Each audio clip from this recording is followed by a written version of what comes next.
pogi ng client ko, half Japanese.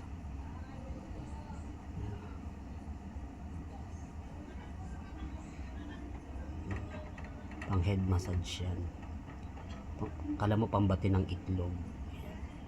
Alam nga to ni sir eh. Bumili nga daw siya nito marami. Dati mga 6. Wala daw niya alam kung nasaan. Nakakakiliti daw. O mas ano siya, mas mararamdaman mo siya pag kamay ng iba. Pag sarili mo wala. Ginagamit to pang prank eh. Yung mga vlogger. Bibigyan mo siya ng gano'n. Tok. Tok. Tok. Thank you for watching.